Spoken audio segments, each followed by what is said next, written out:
So it looks like we've got some troubleshooting to do here. That's okay. I'm not sure. We had somebody come in and make some changes, and it's been a little awkward since then. So we may have to rewrite some of this. But looking to the exit there, so we can run this again and set a verbose switch. Basically, it's going to give us more verbose output as it's executing. It's like that's all it's going to give us.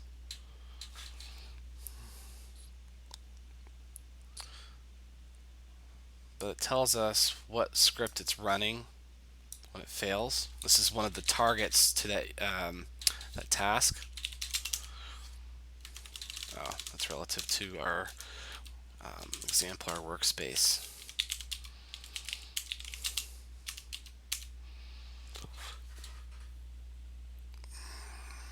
We can go here and look at this file.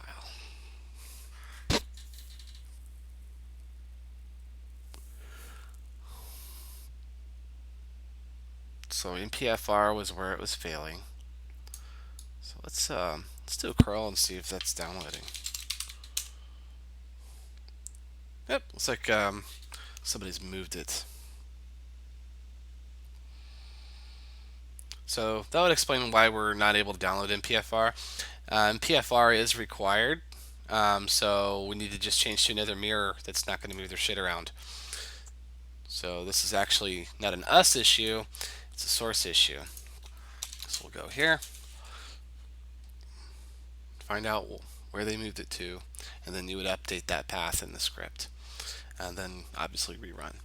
I'm going to come back. We're going to do another video where our upstream sources are not screwing up. So we'll recap some of this. But basically, when you're done, actually no, we're not going to do that. We're going to edit from inside the. Just a second here. We're going to edit from the local system. Because this is the design that we did this by design. Give me 1 second here.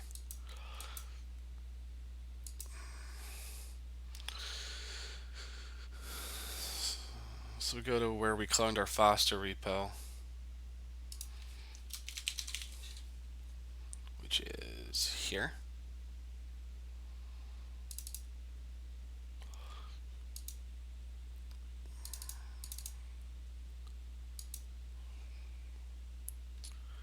And I want to be able to edit this script here where the problem's happening.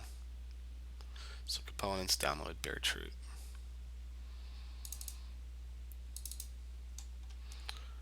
And now we can edit.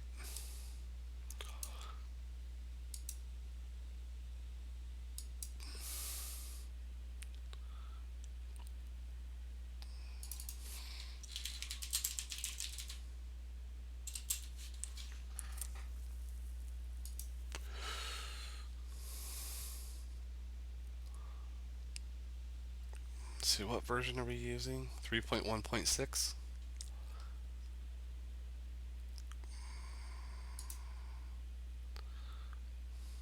Looks like there has been an upgrade, so we want to find a mirror.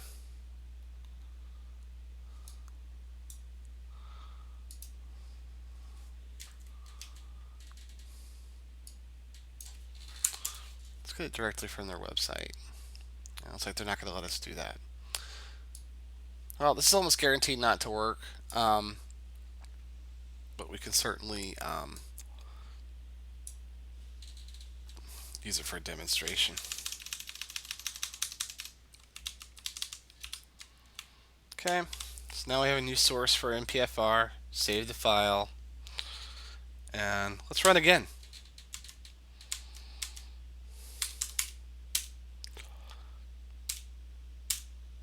It's asking questions. See, now it's downloading the sources. And so what we've demonstrated here is that the development process in mind is, yeah, go ahead and execute it in the container, but we want you to be editing the files that get executed locally so that you could use your own IDEs or scripting frameworks that you're used to and are comfortable with, because we're going to get better work out of you when you do that.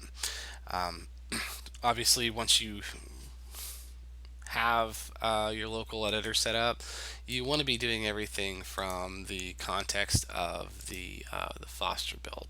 So like here, I've got a tree browser that I use. I'll set this as my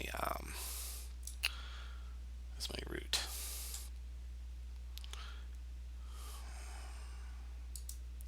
Once I stop screwing it up, there we go.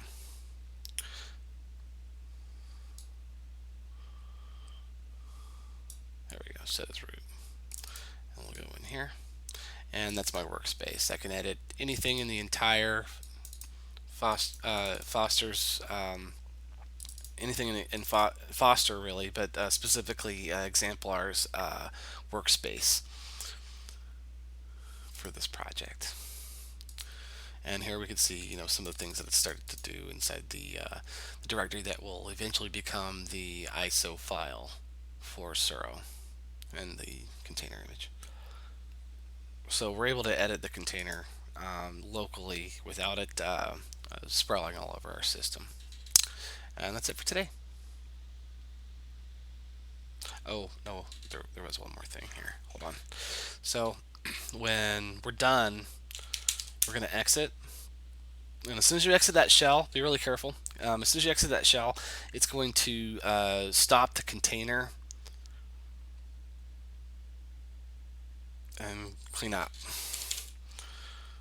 That way you're not using resources in between your builds. So let's say you had to make a change to um, the build environment before it starts. You'd want to run make again, and it'll start the whole process over. So that way you're able to do consecutive runs of Exemplar inside the container without having to rebuild the container every single time, because it does take some time to set it up. Alright guys, thanks.